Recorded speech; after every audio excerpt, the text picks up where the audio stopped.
3.5 साल हो गए मुझे इटली में काम करते हुए, और इन 3.5 सालों में मैंने कितना पैसा यहाँ पर इटली में कमा लिया है, सब कुछ आपको बताने वाला हूँ इस वीडियो में। भाई वीडियो को लास्ट तक ज़रूर देखना। और हर वो इंसान जिसको स्किल नहीं है, जिसके अंदर कुछ, जिसको काम नहीं करना आता कोई भी, जैसे कि उसने कोई काम अगर सीखा ना हो मैकेनिक वगैरह का या कुछ भी, वो भी यहाँ पर आ करके कितने पैसे कमा सकता है। जो कि इंडिया में 10 या 12 हज़ार रुपये कमाता है, वो अगर यहाँ पर इटली में आएगा वो कितने पैसे यहाँ पर कमा सकता है और कितने सालों में कितना पैसा सेव कर सकता है, सारा कुछ आपको इस वीडियो में क्लियर करने वाला हूँ।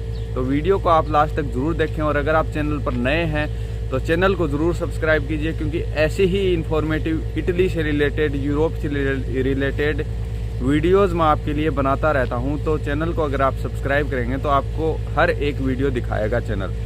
तो भाई चलिए स्टार्ट करते हैं आज का ये वीडियो। सबसे पहले तो हम बात करते हैं कि मैंने 3.5 सालों में यहाँ पर कितना कमाया। तो पहले मैं बता देता हूँ कि यहाँ पर आने के बाद में, जब मैं यहाँ पर आया था तब मेरी यहाँ पर सैलरी थी 1300 यूरो शुरुआत में एक महीना। फिर मेरी सैलरी हो गई 1200 यूरो पर महीना, पर मंथ 1200 यूरो मुझे मिलने लगे। उस टाइम पे 83 से 84 यूरो के बीच में रेट चली थी, एक साल तक ये रेट चली थी। और उसके बाद में रेट थोड़ी और बढ़ी है, फिर रेट और बढ़ी है, मतलब 1 यूरो बराबर 83 या 84 रुपये इंडियन होते थे उस टाइम पे। लेकिन उसके बाद में बढ़ते बढ़ते अब जा कर के रेट हो गई है 107 108 यूरो चल रही है, और ये 112 रुपये तक चली गई थी। हाँ सॉरी, 112 रुपये तक चली गई थी। 1 यूरो इज इक्वल टू 112 रुपये इंडियन रुपये। तो पहले तो मैं आपको बताता हूँ कि यहाँ पर अगर कोई आदमी आता है जो इंडिया में 12 से 13 हज़ार रुपये कमा रहा है अभी हाल फिलहाल में, जो कि अनस्किल्ड काम कर रहा है, जिसके अंदर कोई स्किल नहीं है, जिसको काम करना आता नहीं है, मतलब कि लोडिंग अनलोडिंग क्या है, फिर कुछ ऐसा काम कर रहा है, दिहाड़ी मजदूरी वगैरह कोई ऐसा काम कर रहा है जो कि डेली रूटीन में वो काम कर रहा है। ठीक है, 9 से 5 वाला कॉरपोरेट जो जॉब होती है ना, वो नहीं कर रहा है, मतलब अलग तरीके का कोई काम कर रहा है। वो यहाँ पर आकर के कितना पैसा कमा सकता है पर मंथ। तो एक तो मैं आपको बता देता हूँ कि यहाँ पर अलग अलग काम में अलग अलग रेट होती है, अलग अलग दिहाड़ी होती है, अलग अलग मजदूरी होती है। जैसे कि अगर आप यहाँ पर खेतीबाड़ी के काम में आ रहे हो, जैसे फार्मिंग या एग्रीकल्चर के काम में आ रहे हो, तो आपको यहाँ पर सब्जियाँ वगैरह तोड़ने का काम या फिर फ्रूट वगैरह तोड़ने का काम, ये काम मिल जाएंगे। तो इसमें रेट क्या रहता है, 5 यूरो पर हावर, 5 यूरो हर घंटे के आपको दिए जाते हैं। जबकि आप 10 घंटा काम करते हो या 12 घंटा काम करते हो, वो आपकी कैपेबिलिटी है।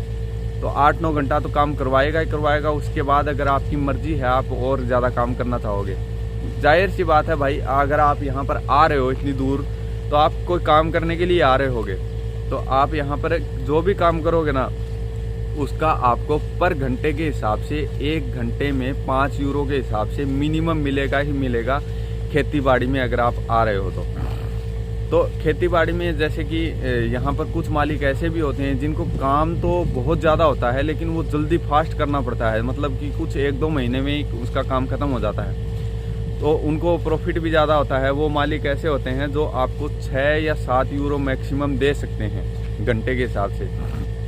लेकिन अगर आप नॉर्थ की साइड में जाओगे, जैसे ये मैंने साउथ का रेट बताया है आपको, अगर आप नॉर्थ की साइड में जाओगे ना, तो वहाँ पर सैलरी और ज़्यादा हाई हो सकती है। 6-7 यूरो तो वहाँ पर स्टार्टिंग सैलरी हो सकती है पर घंटे के हिसाब से। तो 8 यूरो भी हो सकती है, 9 यूरो भी हो सकती है, 10 यूरो भी हो सकती है। 10 यूरो इस सिनेरियो में हो सकती है कि आप किसी फल फ्रूट तोड़ने के काम में लग जाते हो, जैसे कि कीवी तोड़ने का काम हो गया, जैसे सेव तोड़ने का काम हो गया, जैसे और भी बहुत सारे फ्रूट होते हैं यहाँ पर, पीस फ्रूट हो गया, वो तोड़ने का काम हो गया। लेकिन साउथ में आपको ये रेट नहीं मिलेगा, नॉर्थ में मिलेगा। साउथ में किसी मालिक के पास में आपको 8 या 9 यूरो मिल सकते हैं ज़्यादा से ज़्यादा, लेकिन यहाँ पर उतना ज़्यादा रेट नहीं मिलता साउथ में। जैसे हमारे सिस्टम होता है ना, साउथ यहाँ पर थोड़ा निचला इलाका है, नॉर्थ यहाँ पर थोड़ा ऊपर वाला इलाका है, जहाँ पर सैलरी रेट और कॉस्ट ऑफ लिविंग भी उसी हिसाब से होती है। मुझे किसी आदमी ने बोला था कि भाई जब यहाँ पर तुम आओगे वहाँ पर तुम्हारे खर्चे ही बहुत ज़्यादा हो जाएंगे भाई। वहाँ पर तुम जा कर के काम करोगे नहीं करोगे उसकी कोई गारंटी नहीं है कि तुमको काम मिलेगा कि नहीं मिलेगा। और भाई तुम वहाँ पर जाके बर्बाद हो जाओगे, तुमको वहाँ पर काम मिलेगा ही नहीं। बहुत सारे लोग पहले से बैठे हुए हैं। 3.5 साल पहले मुझे ये बात बोली गई थी, अभी आपको ये बात बोली जा रही होगी। 8 से 10 साल पहले जो लोग यहाँ पर आए थे उनको भी यही बात बोली जा रही थी। तो काम कभी बंद नहीं होता है, जब तक आदमी खाता रहेगा ना काम चलता रहेगा। जब तक यहाँ पर लोग खा रहे हैं ना काम चलता रहेगा भाई। घबराने की ज़रूरत नहीं है, डरने की ज़रूरत नहीं है। अगर आपने पेपर भरवा दिए हैं तो कैंसिल मत करवाओ किसी के, क्यों बेचारे किसी को बदनाम कर रहे हो। अगर किसी के यहाँ पर पेपर भरवा रहे हो उसने तो मालिक को पैसा दे दिया है, उस एजेंट ने या फिर किसी ने। मैंने बहुत सारे केस ऐसे सुने हुए हैं जिसमें कि लोग एंड टाइम पर आकर के मुकर जाते हैं कि भाई हमें तो जाना ही नहीं है और पैसा भी नहीं देते हैं भाई। ऐसी सिचुएशंस होती है यहाँ पर अगर कोई आदमी आता है तो। मेरे भी आसपास में, अब मेरे साथ में एक बंदा आया था जिसने कि 8 से 8.5 महीने काम किया था उसने यहाँ पर इटली में आकर के। 8 से 8.5 महीने भाई उसने क्या कमा लिया होगा। फिर वो घर भी चला गया और उसके पास में वीज़ा तो था लेकिन वो वापस नहीं आ सकता क्योंकि उसका मल्टी वीज़ा नहीं था, मल्टी एंट्री वीज़ा नहीं था, सिंगल एंट्री वीज़ा था। उस टाइम पे सिंगल एंट्री वीज़ा चलते थे, अब तो मल्टी एंट्री वीज़ा हो गए हैं कि आप एक बार आ सकते हो उसी वीज़ा पे आप इंडिया जा सकते हो, उसी वीज़ा से वापस आ सकते हो, 3-4 बार कर सकते हो ऐसा आप। तो ऐसा सिस्टम अब हो गया है, चेंज हो गया है, पहले अलग सिस्टम था। तो उसने 7 से 8 महीने उसने क्या पैसे कमाए होंगे, जबकि 1 महीना वो बैठा भी रह गया था। तो 7 से 8 महीने उसने मतलब 7-8 लाख, मैक्सिमम 7-8 लाख रुपए कमाए होंगे, ज़्यादा से ज़्यादा बता रहा हूँ मैं आपको। और वो 7.5 लाख रुपए दे करके आया था, उसका खुद का कर्जा नहीं उतरा भाई। लेकिन है ना, जो यहाँ पर टिक करके काम करता है ना उसके डॉक्यूमेंट्स भी बन जाते हैं, उसका काम भी हो जाता है, उसका सारा कर्जा भी उतर जाता है। धीरे धीरे करके ही भाई घड़ा भरता है, बूंद बूंद से घड़ा भरता है।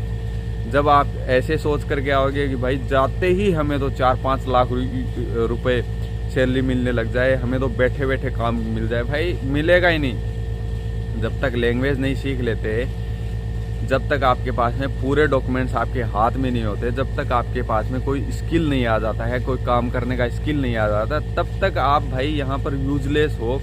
किसी के ऊपर आपको डिपेंडेंट रहना पड़ेगा, चाहे वो आपका मालिक हो, चाहे कोई, अगर आपको लैंग्वेज नहीं आती तो चाहे कोई इंडियन हो, उसके ऊपर आपको डिपेंडेंट रहना पड़ेगा। तो आपकी सैलरी अगर 1400-1500 यूरो हो सकती है तो आपको 1100-1200 या 1300 यूरो तक ही दी जाएगी अगर आप किसी के ऊपर डिपेंडेंट हो तो। अब मैं मेरी बताता हूँ सबसे लास्ट में कि भाई मैंने यहाँ पर इटली में आकर के कितना पैसा कमा लिया है आज तक। 3.5 साल मुझे यहाँ पर इटली में काम करते हुए हो गए, तो मुझे यहाँ पर कितना पैसा मैंने कमा लिया है। तो मोटा मोटी अगर मैं बताऊँ आपको, 30 से 32 लाख रुपए मैंने कमा लिए हैं और घर पे भेज दिए हैं। और भाई मुझे कोई ऐसा स्किल नहीं आता है, मुझे ऐसा कोई काम नहीं आता है। मैं यही डेयरी फार्म का काम करता हूँ, दिहाड़ी का काम करता हूँ भाई। और 30-35 लाख रुपए मैंने कमा लिए हैं 3.5 सालों में। आपको कोई नहीं बताता ऐसी बातें, मैं बताता हूँ भाई, आपका अपना भाई बताता है। लोग डरते हैं कि भाई मैंने इतना पैसा अगर लोगों को बता दिया तो भाई मुझे प्रॉब्लम हो जाएगी, मैं लूट जाऊंगा, मैं बर्बाद हो जाऊंगा, मेरे घर पे चोरी हो जाएगी। हो जाने तो भाई, देखा जाएगा, जो होगा देखा जाएगा। लेकिन है ना, आपको बताना भी इम्पोर्टेंट होता है कि भाई यहाँ पर आकर के कितना पैसा कमा सकते हैं। तो मैंने इतना पैसा कमा लिया है, घर पे भेज दिया मैंने 30 से 35 लाख रुपए, जबकि कमाया ज़्यादा है। 32 या 33 लाख रुपए मैंने घर पे भेज दिए, लेकिन कमाया ज़्यादा है।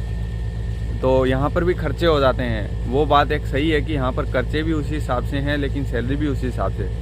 अगर मुझे यहाँ पर अब 1,10,000 रुपये मिल रहा है ना, मतलब कि 1,000 यूरो मिल रहा है, 1,07,000, 1,10,000 ऐसे कुछ बनता है।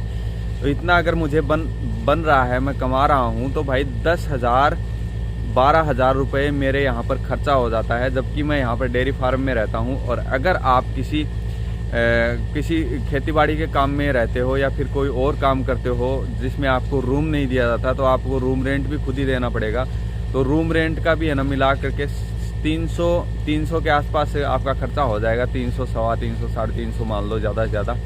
और जो आप ऊपर कमाओगे वो आपका तो ये सिस्टम है भाई। खर्चा भी होता है, लेकिन है ना यहाँ पर आकर के अगर आप काम करते हो सही से तो आपकी सैलरी भी एक लेवल से आकर के, अगर आपको अभी 1000 यूरो मिल रहे हैं तो 4 से 5 साल के बाद में आपको 1200 यूरो 1500 यूरो भी मिल सकते हैं भाई। 1800 यूरो भी सैलरी हो सकती है लोगों की, है ना। इतनी सैलरी है यहाँ पर।